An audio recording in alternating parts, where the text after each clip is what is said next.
basically God like ini worth it sih, gue ngerasanya karena yang Kita ngomong miracle nih, yes, bukannya sesuatu yang lu harus kerja keras step by step.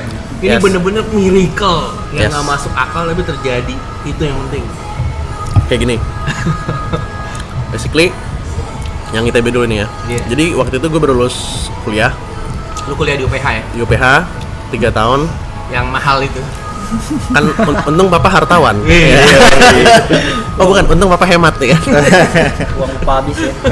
Nah, Lu di UPH apaan? Ambil apa? manajemen gue kuliah udah lulus.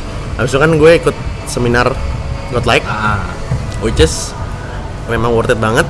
Dimana waktu Tapi itu nggak masuk akal ya pada saat itu menurut lu ya? Kayak, ini apaan sih nih gitu ya? sebenarnya gue masuk akal. Kenapa? Karena dulunya gue pernah Oh, lu udah ngalamin? Gue pernah ngalamin. Jadi bokap gue tuh ngotot gue pengen harus masuk akselerasi di lab school biar gue hemat 2 tahun. Tapi ternyata gue sekarang pun hasilnya dengan cara yang lain, dengan jalur yang lain, gue bisa hemat lebih banyak dari jadi 3 tahun. Jadi gue sekarang umur 22 gue udah lulus S2 kasarnya kayak gitu. Wis, dua-dua Luar lulus biasa. S2. Kayak gitu kurang lebih. Gila. Lu Nah. udah umur segini nggak pernah lulus kuliah. Tapi kan duitnya banyakan lo ya. Nah itu dia. Oh enggak, banyakan papa. Iya. Soalnya papa hemat. Balik lagi. Jadi gue di UPH, gue punya temen seangkatan sama gue. Dia tuh belajar mulu kerjaannya ya kan. Belajar mulu kerjaannya. Gue inget banget namanya Fernan tuh. Gue sebut nama di sini. Jadi tiap gue datang ke kelas, gue ngeliat dia sebelah kiri lagi duduk nih, lagi baca buku, terus dia bilang, Peler lo ngapain lo? Ngapain lo belajar lo? Yang ikut gue nih ngerokok yuk, kita mabuk yuk di sana yuk.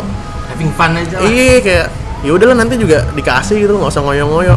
Nah kerjaan gue mabuk, ngerokok, main malam, clubbing, Bandel-bandelnya cowok. bandel gitu. Walaupun gue tetap belajar ya kayak 1 minggu sebelum ujian nih gue belajar santai sambil ngerokok di warung gitu-gitu. Dan nggak tahu kenapa nilainya dia nggak pernah lebih tinggi dari gue gitu. Padahal kerjaan gue kayak gitu. Itu yang PH. Yang kedua yang ITB. Dan lu cum laude ya? Iya udah. Jangan gitu. Padahal lu nggak kerja keras ya? Agak. Sedang lu malah having fun ya? Having fun. Temen lu yang belajar segala macem malah nggak segila lu lah ya intinya. Temen gue bilang gue nggak tahu ya kenapa muka lo tuh bukan muka tambang sekolahan gitu loh. Tapi bagus nilainya gitu loh.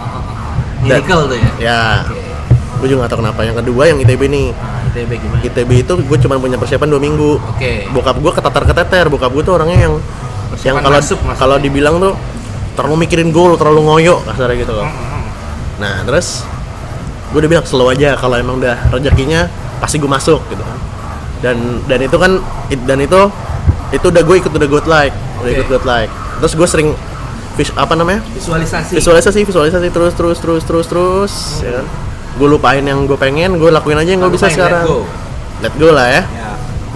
Gue lebih konsen sama apa yang bisa gue lakukan, ya udah gue latihan tiba-tiba masuk peringkatnya A, paling tinggi lagi. Dan lu nggak kerja keras ya?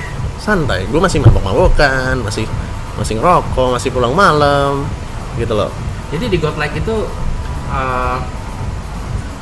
sebenarnya kalau untuk mendapatkan sesuatu justru kita harus melakukan kebalikannya, yaitu jangan kerja keras gitu. Santai gitu ya. Semakin santai, semakin kita lepaskan dan membiarkan alam semesta mengatur semuanya, bukan kita yang sok tahu ngatur sendiri, malah datang lebih cepat dan lebih efektif gitu ya. Kalau pemahaman gue gini, Iya. orang bisa bilang kerja keras itu karena dia nggak menikmati prosesnya. Hmm. Jadi dia terlalu mikirin goalnya dia nggak let go, akhirnya dia bilang, oh gue kerja keras. Tapi kalau misalnya orang yang menikmati prosesnya, gue bilang gue nggak kerja keras banget kok. I love what to do gitu. Kalau kata Steve Jobs, walaupun susah tapi gue suka apa yang gue lakukan. Ya itu sih yang gue rasain. Jadi aktivitasnya sama, tapi perasaan seseorang itu bisa berat atau enggak Ya betul. karena dia tidak ngotot pengen dapat hasil gitu. Yes, definitely. Jadi dia fokus ke proses, bukannya Yes. fokus ke hasil. That's right. Jadi walaupun aktivitasnya sama, tapi perasaannya lebih ringan gitu ya. Yes, definitely. Jadi kita harus lepaskan yang namanya ngotot dapat hasil dan nikmatin prosesnya dan alam semesta yang akan ngasih hasilnya gitu ya maksudnya. Yeah, it's kind of like focus what you can do at this time gitu loh. Iya. Gitu loh. Living in the now ya. Yes, of course. Terus. Yang kedua tadi apa sih? Gue lupa nih. Enggak. Yang ITB itu gitu doang. Ya udah gue masuk. Terus di ITB Lancar-lancar aja ya. gue gue kumlot lagi. Terus seangkatan gue paling tinggi. Terus kemarin gue dapat the best young entrepreneur. Buset. Padahal gue kerjaan gue ya gitu, clubbing, mabok, rokok. Udah berhenti ngerokok sih. Iya. Terus kayak gue kerjaan gue ngata-ngatain orang sampai ada yang pindah dari ITB Jakarta ke ITB Bandung gara-gara gue katain. Kutu buku banget gitu. Enggak. Dan lu cum laude ya itu. Dan lu menurut lu itu karena mekanisme godlike yang lu lakukan gitu. Menurut lu? Yes, dan ada pertama-tama kan waktu gue masuk ITB itu gue kaget tuh. Gue bener-bener kerja keras tuh kan, tiap hari harus baca Harvard Business Review tuh. Case-case gitu. Gue baca terus. Lu di ITB ambil apa? Magister Business Administration. Buset. Gue ngeliat bukunya aja gue mampu. Nah, yang ini fenomena kocak nih, Nal. Gimana? Waktu pertama gue kaget nih, gue takut nggak dapet nilai bagus, bukan nggak dapet nilai, takut gue drop out nih. Itu jadi setiap hari itu harus ngerjain case, bikin presentasi. Case-nya itu dari Harvard Business Review. Dimana itu sekali baca itu harus ada 28 halaman tuh, tiap hari. Mampus loh. Ya kan? Gue baca terus-terusan. Tiba-tiba pas gue lagi diskusi kelompok, dinilai gue jadi the worst team dibanding yang lain. Akhirnya tim gara-gara lu ngotot baca terus. Yes, akhirnya lama-lama gue kayak santai-santai aja, kayak besok pagi aja bacanya, gue baca kumlat udah gitu doang. Udah gitu doang, nggak tahu juga kenapa. Bagi orang yang nggak ngerti godlike, mereka ngelihatnya itu luck ya. Iya, dia itu lu beruntung gitu. Tapi kalau dilihat lagi, kok lu beruntung terus gitu. Berarti itu bukan keberuntungan terjadi cuma sekali-sekali dan nggak spesifik kan. Keberuntungannya kayak gini, misalnya gue lagi jalan, gue nemu duit. Berapa lama? 10 tahun sekali. Ya udah, itu kebetulan. Tapi kalau terjadi berturut-turut dan spesifik, berarti ada mekanismenya gitu lah. Mungkin kan mungkin kita tahu patternnya kali ya. Kita tahu cara kerjanya gitu. Yes, definitely. Tapi bagi orang yang nggak tahu itu kayak luck gitu. Benar. Itu asik banget deh. Goks. Terus kalau soal cewek gimana? Soal cewek dulu tuh gue pengen banget setelah gue like itu. Tunggu. Jadi basically kalau lu pengen dapat cum laude, lu jangan kerja keras dan ikut got lagi. Jangan lu mabok ya. Dan kerjaan lu santai-santai. Mabok, rokok, clubbing, nyoli. Nggak boleh ngomong jorok, maaf. Astagfirullahaladzim ya. Masturbasi. Iya. Diperhalus. Terus soal cewek gimana? Kalau cewek dulu tuh semenjak ikut godlike tuh, gue visualisasi gue punya banyak cewek, gue ngewe sana sini. Kira gitu. Ya nggak apa-apa, jujur aja ya. Semua cowok juga nggak munafik lah, pengennya gitu kan. Kayaknya yang dengerin godlike ini semua cowok sih, iya, kan. Kayak cewek juga pengen sih kayak gitu. Pengen kewong ya. Nah, sama gue doang. Hari ini, besok lain gitu. Dia mampu. Nah, terus habis itu akhirnya gue dapet tuh deket sama banyak cewek, 3-4 cewek. Oke. Lu deket sama 3-4 cewek? Apakah lu ngejar, lu approach? Enggak, gue iseng-iseng doang, kayak lagi misalnya ada temen gue nggak tahu kalau bahasa lu out of the blue. Out of the blue. Tiba-tiba ada teman gue, "Wih, kenalin cewek dong." Gitu, iseng doang. "Oh, nih kenalin nih gini." Dateng, terus gue bingung nih, gue udah nge-line, udah add-addan, gue bingung ngomong apa. Iseng-iseng tiba-tiba hati gue bilang, "Lu tanyain aja lu punya Friendster nggak?" Padahal Friendster udah nggak ada. Gue lu punya Friendster nggak? Gitu. Taunya ada. Tiba-tiba ketawa, kok nanyain Friendster? Ya nggak apa-apa, soalnya apalah gue lupa gitu. Tiba-tiba jadi deket, terus ya begono begini gitu.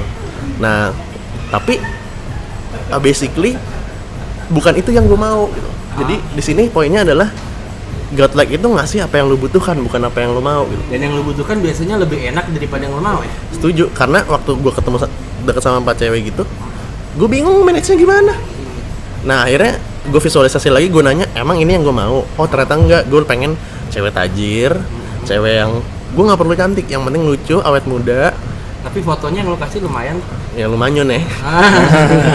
Nah, terus pengertian sama keibuan, dan gue pengennya gue yang dirawat kasarnya gitu. Servisnya enak lah. Abis itu balik lagi out of the blue, gue punya ada kakak kelas gue di UPH waktu itu, udah lama gak ketemu nih. Terus dia ngepost di pet, gue juga nggak tahu kenapa gue bisa dapetin petnya dia. Kakak kelas nih? Kakak kelas beda 4 older woman dong? Beda 4 tahun cuy. Berarti lu seneng older woman? Yoi, MILF. Ya belum MILF kali. Yang kakak kelas lu itu belum MILF. Apa ya, terus tadi sampai mana ya, lupa gue. Kakak kelas. Ya, terus habis itu nggak tahu kenapa tiba-tiba dia ngepet, terus gue pengen komennya tuh nggak apa? Apa? Dia kan komenin tas barunya dia Chanel gitu kan. Iya. Terus gue komennya apa tuh nggak? Apa? Wih anak mewah, gue bilang kayak gitu. Terus Ya udah dari situ deket ternyata klik. Gue nggak tembak-tembakan nggak apa-apa, tiba-tiba jadian aja. Dan ternyata memang tajir banget. Bokapnya itu supplier, dia penambang batu bara di Adaro wis dan lain-lain lah gitu pokoknya ya. Pokoknya udah financial free gitulah. Gue cuma kelapa sawit. Enggak, bercanda. Nah, ya buat gue sih itu pencapaian yang gue mau, sesuai tajir, habis itu awet muda, mukanya kayak anak-anak SMA gitu. Nah terus sama keibuan, gue yang diurusin. Kayak gitu. Keren, ya? Lucu sih. Jadi sebenarnya lu dapat sesuatu yang melebihi ekspektasi dong. Betul. Dan lu nggak bekerja keras, nggak ngotot untuk dapetin itu ya. Enggak. Lu cuma fokus ke tujuan akhir lu dan lu lepaskan caranya sama alam semesta biar dia yang ngatur. Dan pada saat alam semesta ngasih impuls atau insting atau inspirasi, lu nggak ragu, lu nggak mikir ini benar apa salah, ntar dia suka apa nggak, lu hajar aja gitu. Takis aja ya. Pokoknya impuls muncul, lu tahu itu murni dalam semesta, hajar. Gitu. Impuls tuh kayak kata hati gue kan. Iya, impuls kayak gue insting lu. Gue ikutin kata hati gue lebih ikutin kata hati daripada otak gue. Lu nggak mikir, ya kan? Enggak. Gila ya? Kacau sih. Ya. Keren ya? Tadi gue mau apa lupa kan gue. Ya biasa sih gue ngikutin kata hati, kayak kan kalau misalnya ke UPH tuh ada pilihan tuh lewatin Islamik apa lewatin tol ya kan. Gue ngeliat Islamic Village ya kan. Gue ke Islamic Village itu kelihatannya macet, di tol kelihatannya lega. Tapi hati gue bilangnya ikutin Islamic Village. Walaupun pikiran lu nggak masuk akal. Iya, gue ikutin. Ternyata gue dapet kabar, wih ada kecelakaan di tol nih, nggak gerak coy. Wah berarti, wih gokil juga si Ronald nih kata gue. Kalau katakan main ya. Berarti, tapi kadang kata hati atau impuls itu beda sama pikiran ya. Beda kan, nggak bisa di itu nama logik sih. Tapi orang lebih milih logik ya. Itulah kenapa mereka bersusah payah dalam hidup ya. Iya, benar. Padahal yang kata hati itu merupakan petunjuk yang memang nggak masuk akal tapi benar gitu. Kalau kata Ustadz kan kata hati itu anugerah dari Allah Subhanahu wa taala. Congor gue. Itu ada cerita lagi nggak? Atau menurut lu itu udah paling besar gitu? Apa ya? Kayak gue cerita sekarang deh nih. Mungkin buat teman-teman yang masukan boleh Nal ya? Iya, masukan. Kayak ini aja sekarang gue pengen masuk ke consulting group nih. Gue pengen masuk ke consulting group namanya McKinsey. Kemarin gue ditolak gara-gara persiapannya cuma 3 hari. Itu tuh gue bener-bener ngotot banget. Jadi gue bener-bener pusing banget, kayak hidup gue tuh fucked up banget. Jadi kayak kalau misalnya gue gak masuk McKinsey itu hidup gue hancur gitu. Karena lu attached to the outcome ya. Yes, of course. Lu mengikatkan diri sama hasil. Gue harus dapat hasil. Betul. Kalau yang namanya harus udah kacau deh. Betul. Terus ternyata gue ditolak kan. Nah kan untuk masuk McKinsey itu gue harus tes yang namanya problem solving test. Iya. Dan itu sangat fucked up, itu soal tersusah yang pernah dibuat di dunia. Nah pas belum masuk McKinsey itu hancur banget, gue nggak bisa ngerjain soal ini. Pas gue ditolak, gue udah nggak punya target dong. Udah nggak punya target, tapi gue jadi bisa ngerjain soalnya, kasarnya kayak gitu. Jadi lu let go lagi ya? Let go lagi. Dan sekarang gue juga gue nggak tahu kemana, gue nggak tahu gue bakal masuk mana. Cuman yang jelas gue yakin gue pasti diarahin sama yang lo bilang alam semesta atau Arsitek, karma Tuhan, atau God atau Tuhan. Gue yakin akan dibawain ke apa yang gue mau, apa yang lu bener-bener mau gitu ya, dan butuhkan atau lebih dari yang lu mau. Yep. Karena gini, menurut gue ya, andaikan lu nggak dapat juga bukan berarti itu gagal lah, justru lu dibawa ke satu titik yang lu ditunjukin ke yang lebih besar gitu. Yes. Terus kalau ngomong-ngomong soal kemauan nih, gue tambahin, sebenarnya kemauan itu kayak masturbasi. Lu pengen banget tapi udah trot kayak anjing ini doang gitu. Betul.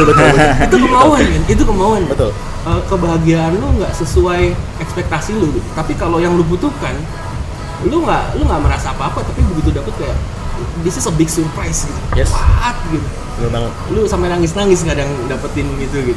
Kalau kemauan itu kayak masturbasi, lu ngotot setengah mati tapi udah trot kayak gini doang. Jadi kemauan sebenarnya masturbasi kalau gue pikir. Bener gak sih? Betul. Tambah satu lagi nih Nal, yang baru tadi nih, kan nongkrong di PIM nih.